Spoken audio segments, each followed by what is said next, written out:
cette malnutrition? Ok, donc tout le monde est touché. C'est un véritable problème de santé. Quand on vous dit que le quart de la population mondiale est anémiée, quand on vous dit que la moitié des femmes en âge de procréation sont anémiées, l'exemple qu'on peut donner aussi au Sénégal, on vous dit prenez les enfants. Près de 10% de nos enfants sont anémiés. Vous prenez la tranche d'âge des enfants de 1 an jusqu'à 2 ans, particulièrement là où on se fait du plaisir à regarder nos enfants commencer à marcher à 4 pattes, à commencer à se tenir debout, à marcher, commencer à dire papa au moment. On vous dit que chaque fois que vous en prenez 10 enfants, les 8 sont anémiés.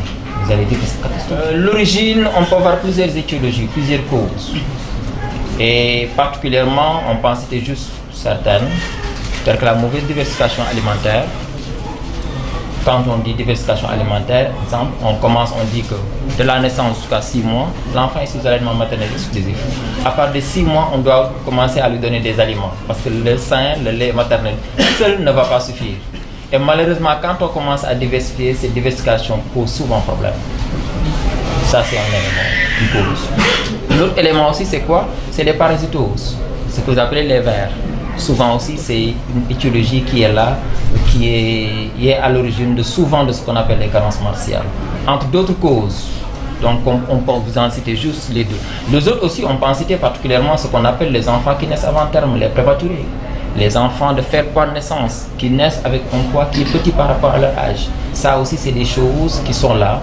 Et il est important que ces enfants-là puissent être diagnostiqués tôt et que le traitement approprié puisse être administré pour qu'on les retentissements, particulièrement par rapport à cette faim cachée ou par rapport à cette anémie, ne puisse pas être. Alors, on a plusieurs causes, on a plusieurs solutions qu'on peut avoir. Il y a des causes sous-jacentes qui sont en rapport avec l'insuffisant apport alimentaire. Ça veut dire qu'en réalité, l'enfant, ce qu'il devait prendre, vous ne lui offrez pas ça. Et il y a d'autres causes qui gravitent aux alentours, particulièrement l'accessibilité, particulièrement les problèmes agroalimentaires, parce que quand vous devez aussi donner quelque chose à l'enfant, il faut que la chose puisse exister. Le problème d'éducation aussi, c'est un problème. L'accessibilité, particulièrement l'autonomisation des femmes aussi, c'est un autre problème qui est là. Donc en réalité, c'est un problème multifactoriel qui est là, qu'il faut savoir aussi gérer dans toutes ces composantes. Oui, comme on l'a dit tout à l'heure, l'agriculture, l'éducation, l'autonomisation des femmes, la pauvreté. Il y a pas mal de déterminants qui sont là, sur lesquels, si vous n'agissez pas, il vous sera très difficile de gérer le problème, particulièrement de la faim cachée. Pour le reconnaître, il y a un certain nombre d'indicateurs qui vous permettent.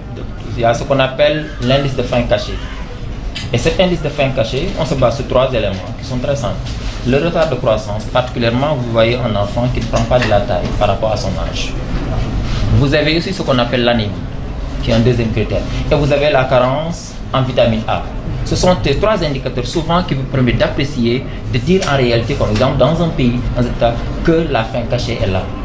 Et c'est des éléments vraiment palpables que vous pouvez déterminer. Exemple, vous venez dans un pays, vous regardez la prévalence de l'anémie. Vous êtes dans ce même pays, vous avez aussi les données en rapport avec la carence en vitamine A. L'autre élément, vous venez dans un pays, vous regardez, vous voyez que le quart des enfants présente un retard de croissance. Ça veut dire qu'ils ont une petite taille, qui n'est pas normale par rapport à leur âge. Ces 3 indicateurs, ou ces 3 indices vous permettent d'apprécier de ce qu'on appelle la faim cachée. C'est un problème d'éducation. En réalité, les gens ils croient que quand on dit, exemple, les fruits et légumes, il faut penser aux bananes, aux oranges d'origine marocaine, etc., etc. Alors qu'on a nos fruits locaux. Souvent, les gens n'en parlent pas. D'encre, houle, notre orange, nos aliments locaux, les pastèques, etc., etc. Donc, il n'y a pas... Mais malheureusement, l'information, c'est-à-dire que nos bonnes dames, nos bonnes mamans n'ont pas accès à ces informations-là souvent.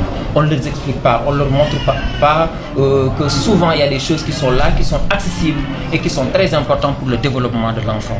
Donc tout ce dont vous parlez, c'est des choses qui sont d'une importance capitale. Le développement des niais, le développement de l'agriculture et pouvoir cultiver des choses que nous allons consommer et montrer aux gens que ce qu'on a cultivé est riche pour l'enfant. Mais malheureusement, souvent, c'est des choses qui sont accessibles pour le gros bébé, pour faire plaisir au gros bébé, particulièrement au papa.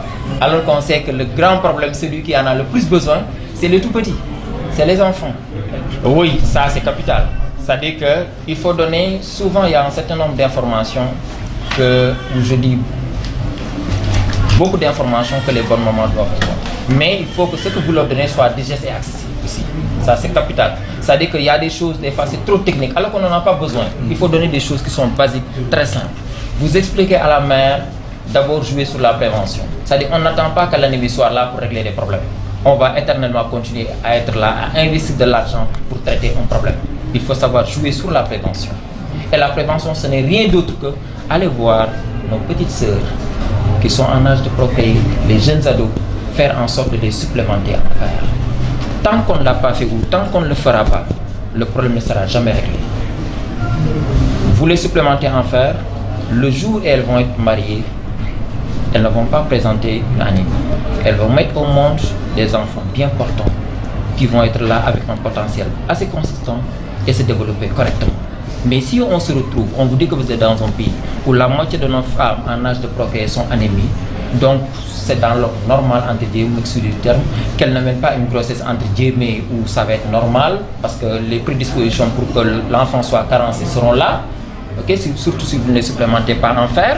L'autre élément, c'est qu'elles vont mettre au monde un enfant, surtout si c'est des enfants qui naissent avant terme, que ce soit des enfants prématurés ou bien des enfants qui naissent petits, comme ce qu'on appelle les faibles par naissance. Ces enfants-là ne vont pas présenter, ils vont présenter les risques de développer une anémie. Ces enfants-là, vous commencez la diversification à partir de 6 mois, c'est des enfants qui sont déjà anémiés. Même si vous faites bien votre diversification, des fois ça peut avoir des conséquences ou des réponses. Donc l'important c'est d'abord de jouer sur la prévention. Et ensuite maintenant, au cours de chaque étape du développement de l'enfant, expliquer à la mère les informations qui sont importantes. Comme exemple, vous le dites, au cours de la grossesse, on suit correctement les consultations prénatales. Tout ce qu'il y a comme supplémentation en fer, en vitamine, le fait de dormir sous mousquetaire, on le fait. L'accouchement se fait dans une structure sanitaire. Après, à la naissance, l'enfant soit bien accueilli et mis sous allaitement maternel exclusif jusqu'à 6 mois. À partir de 6 mois, on commence la diversification alimentaire et on commence à donner les céréales. Et en fonction des tranches d'âge, on vous dit voici le nombre de repas qu'il faut donner et voici ce qu'il faut donner. Parce qu'il ne s'agit pas aussi de respecter uniquement les choses sur le plan quantitatif. La qualité est capitale maintenant. Vous dites à une personne, prenez 3 repas, exemple. Il prend 3 repas, mais ces 3 repas, c'est uniquement à base de sombi, matin, midi, soir. Mais évidemment, la qualité n'y est pas. Comme du reste, si c'est le lendemain aussi ou le surlendemain de la tabaski, donc ndekki añ yàpp guddi gi yàpp le lendemain on le fait, vous allez dire le soir à la bonne dame, maman vraiment changeons le menu quoi. Parce qu'effectivement, trop de viande ça nuit, comme du reste aussi trop d'autres choses ça nuit. Donc il faut savoir diversifier, c'est ça ce qui apporte la qualité, pour avoir des enfants en bonne santé. Bon, en réalité, quand on dit manger des viandes, les yatebab, vous allez m'excuser, hein, qu'est-ce que vous donnez en réalité? C'est de la viande, c'est des protéines. En réalité, le problème c'est qu'il faut savoir aussi l'origine en réalité des carences, particulièrement ça, vous devez donner du fer. Il y a du fer d'origine végétale, il y a du fer aussi d'origine animale. Et ce fer d'origine animale est mieux assimilable, c'est mieux digeste. C'est plus digeste. Et c'est la raison pour laquelle souvent on dit à des gens, quand vous êtes anémie, mangez de la viande, que ça doit être de la viande rouge ou de la viande blanche. Évidemment, la viande blanche est beaucoup plus digeste que la viande rouge. Viande blanche. En tant que... Non, vous savez, on ne peut pas dire que ça tient la route, parce qu'en réalité c'est un problème qu'il faut savoir prendre sur plusieurs leviers. Le fait uniquement de manger de la viande, c'est pas ça ce qui règle le problème. On n'en est plus, de toute façon on va le voir tout à l'heure, l'ère de régler les problèmes, nous n'en sommes plus à ça. C'est-à-dire qu'on ne peut plus être là à régler des problèmes curatifs. Il faut savoir jouer sur la prévention. On ne doit pas accepter, continuer à être là, les journalistes, les médecins, les pédiatres, à soigner, régler le problème de l'anémie, manger viande de pigeon, viande de mouton, c'est pas ça notre problème. On doit dépasser ça. On ne peut pas nous dire aujourd'hui, vous prenez le Sénégal, on dit nos enfants qui sont de 1 an jusqu'à 2 ans, 8 enfants sur 10 sont anémiés, qu'on se dise oui, on doit être là pour voir pigeons, ganards, etc. Non, non, non. On doit jouer sur la prévention. Parce qu'il y aura après des retentissements, surtout sur le plan développement psychomoteur, sur le plan intellectuel, sur le plan cognitif. Alors, on va avoir des enfants très intelligents qui peut-être quand ils auront 18 ans, 20 ans, on va se retrouver avec 200 ou 300 personnes qui sont couronnées au concours général, des super doués, etc. C'est maintenant qu'il faut le préparer. Mais si vous avez déjà des enfants qui sont handicapés, mais bienvenue dans 15 ans, 18 ans, comme ça, vous n'allez pas avoir ce que vous voulez avoir, particulièrement en matière de réussite. Ça, c'est dans l'ordre normal des choses. Donc, ça, c'est juste des choses qu'on peut dire, qui expliquent juste viande de pigeon, de mouton, etc. C'est juste des apports protéines. Mais réellement, ce qu'il faut, c'est de pouvoir gérer les choses dans le domaine de la prévention. Évidemment, les problèmes ponctuels, on va les gérer aussi. Cartographie, par rapport à cette fin cachée, vous savez, souvent les gens en parlent. Il y a les zones qui sont les plus touchées, particulièrement dans nos pays, c'est Sénégal oriental. C'est particulièrement... Ok, bon, vous avez des zones comme Tamba, Kédougou, vous avez les zones du nord comme Matam, Podor, ok, qui sont souvent des zones qui sont vraiment touchées par cette fin cachée. Les zones aussi, quelques régions du centre, telles que Diourbel, des choses comme ça. Okay.